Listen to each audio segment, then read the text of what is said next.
Pokoknya sampean yakin pangeran iku kondang. Islam itu dipimpin kiai keliru ya mlaku, dipimpin kiai bener ya mlaku, dipimpin kiai gonta-ganti ya mlaku.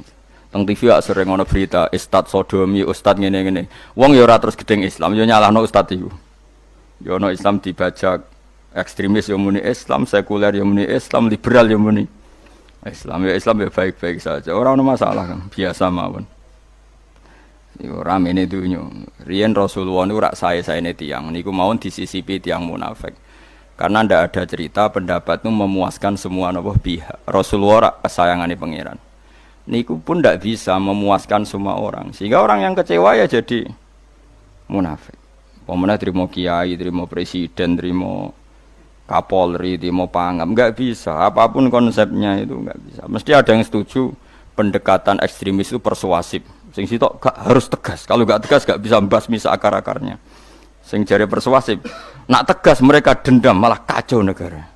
Sing sitok kalau gak tegas mereka ngelamak. Itu kan ra iso selesai. Akhirnya nyelesaino aku sing pimpinan nurut. Akhirnya sing pendapatnya gak tinggung. Nurut yo nurut mergo dipecat tapi terus balelo sithik. Balelo apa? Sithik-sithik.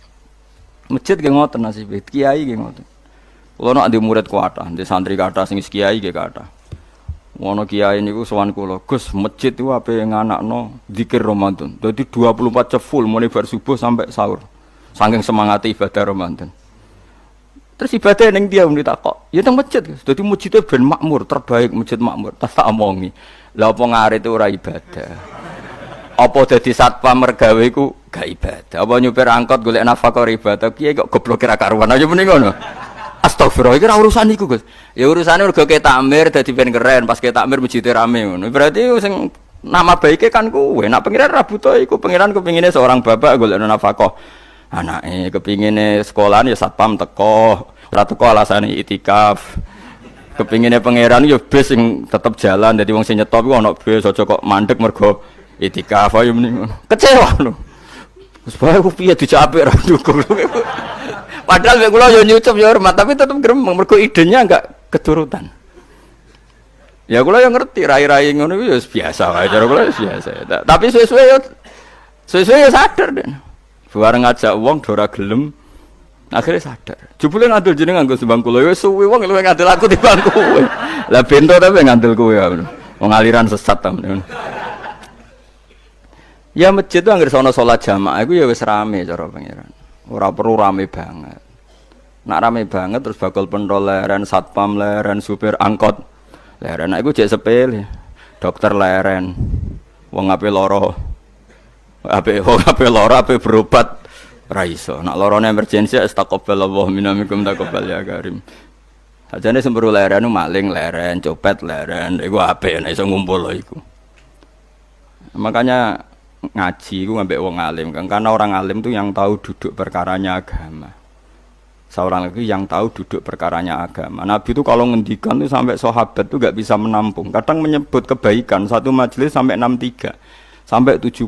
Misalnya Nabi ngendikan al imanu bid'un wasituna bid'ah. Iman itu ada 63. Terus nyebut terus. Pertama ngendikan a'la la ilaha illallah, tertinggi adalah kalimat tauhid. Wa adnaha imatatul adza anit thariq, terendah adalah menyingkirkan hal-hal yang mengganggu yang apa? Mukmin atau mengganggu jalan. Terus ngendikan seperti itu. Sehingga pernah suatu saat Rasulullah itu ngaji di masjid. Rasulullah terima kiai, Rasulullah itu ngaji di masjid. Nabi kalau ngaji di masjid itu memang di teras jadi terbuka. Terus ada pemuda santai dengan santainya nggo pacul, ngliwati Nabi ngaji diliwati. Nggo pacul. Ya santai. Singkat cerita semua sahabat itu mencibiri. Celaka betul pemuda itu. Ada Rasulullah ngaji tidak ikut tapi dia berlalu saja bawa cangkulnya. Kata Nabi, kamu jangan komentar demikian. Jika dia kerja menafkahi ibunya yang lemah atau anaknya yang lemah, dia juga ibadah dan itu juga sunnahku.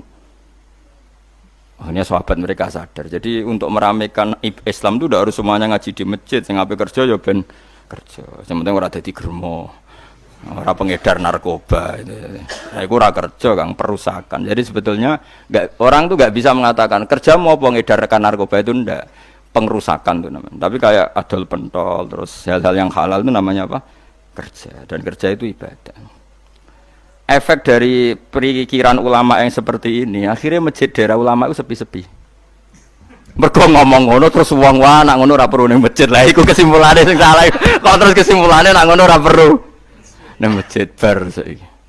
Maksudnya orang ngono sing di aktivitas nggih monggo. Nek sing ada aktivitas timbang turu ning omah akhire aduk ibadah ning masjid atau jaduk turu ning masjid. Nah, akhirnya daerah-daerah tertentu sing akeh ulama mesti masjidnya sepi, tak jamin. Jajal gitu delok ning Rembang. Oh, tambah sepi. Karena ulama cara berpikir, jong kerja ya ibadah, ngernet ya ibadah, mulang ya ibadah. Akhirnya marang masjid pas tarawih. Iku wae golek sing cepet. Tapi kunane kuno, Nabi sekalipun itu yang namanya orang yang mendengar tetap ada yang menolak. Konsep perang di luar kota itu kan secara teori militer itu rasional. Bikin kontak ya rasional. Tapi orang yang berpendapat tadi, ya Rasulullah kita di rumah saja, itu ya gelo. Kayak tadi, orang yang ingin memakmurkan masjid kemudian, kan saya seperti itu ya gelo. Kalau pikiran saya, suatu saat dia sadar, intinya sadar, terus sowan saya sadar. Karena ya muridnya ada murid beda angkatan ya, dia semi-semi teman sama saya. Tak omongin ngene, jong kowe nek pancen seneng masjid tenan, masjid iku aja dadi problem bagi umat. Misalnya gini, aja sampai kenapa ora nyupir angkot demi nak mirno masjid, kenapa ora tugas satpam demi makmurno masjid. Berarti masjid ini menjadi problem penghalang dari sistem sosial ekonomi. Kowe seneng masjid darani problem. Kowe seneng masjid dianggap kambing hitam. Ya sudah, sholat jamaah saja, sholat jamaah di masjid. Terus yang nganggur-nganggur ya ke masjid. Tapi kalau yang sibuk ya monggo, asal itu halal ya ibadah. Ngendikane Nabi setiap aktivitas muslim asal halal itu apa? Ibadah. Makanya kita harus. Nah, tapi kan pendapat seperti ini itu kan kadang dibantah juga. Tapi ki Ramadan Gus tahun pisan, mosok njenengan ra setuju. Tak bukti kalau dia hadun nafsi tak tes. Ya wis aku setuju, syaratnya ketuane takmir ra kowe. Dadi masjid rame pas kowe ra ketua takmir. Isen dene karena dia ingin punya prestasi. Berarti sawang wow pas dene ketua takmir hadun nafsi enggak? Hadun nafsi pasti dia itu cari. Ya jajal pengajian sing gede-gede. Mergo pengurus takmire kepengin pas era ndekne tau pengajian geden. Pas gak pengurus takmir terus ana pengajian geden. Lha opo rame-rame bareng. Padahal orangnya sama. Nah itu ulama itu tukang ngomong seperti itu. Mungkin menyakitkan, tapi ulama itu terus ngomong seperti itu. Supaya agama ini dibawa berdasar ikhlas, bukan hadzun nafsi. Bukan kepentingan pribadi. Tapi tentu ulama tetap ngomong, iktikaf ya sunat, baik, kerja ya baik, amal lainnya asal baik ya baik. Ngomong gitu terus. Tapi kan mangkel loh akhir ulama. Karena bagi pengurus masjid, baik itu pas Ramadan ya masjidnya rame. Bagi yayasan yatim piatu, amal apa ya dikekno yayasan yatim piatu. Bagi KBIH, bagi travel amal apik ya umroh. Ya ora. Iki tenan kula raguyen. Mana mungkin travel umroh dalil kowe nek ade dhuwit luwih kekno cah yatim, kekno masjid, gak payu travel. Tapi dalile al umroh ilal umroh kafaratun lima bainahuma. Umroh itu yang mengkafaroi dosa. Jadi dan itu kersane Allah, orang macam-macam pikirannya kersane Allah dan baik-baik saja. Dunia diokal-akali itu ya baik-baik saja. Allah ya tenang aja tetap sugih. Cuma ulama harus ngomong seperti saya. Jadi karena keterbatasan manusia sehingga yayasan yatim piatu mesti ngomong seakan-akan ibadah terbaik yang nyumbang yatim piatu. Nanti yang di travel ibadah terbaik ya sowan Nabi umroh. Nanti sing jamaah thariqah ya ibadah terbaik itu thariqah. Semua dan itu semuanya baik gak masalah, kita tidak masalah. Tapi kalau memaksa orang lain harus seperti itu dan mengkerdilkan kebenaran hanya surahnya, gambarannya seperti itu, kita sebagai ulama harus melawan. Karena Nabi dawuh kebaikan itu sekian jumlahnya. Terus Nabi menyebut di satu majelis itu 60. Sampai yang di antara yang disebut itu nganti ana sing jorok.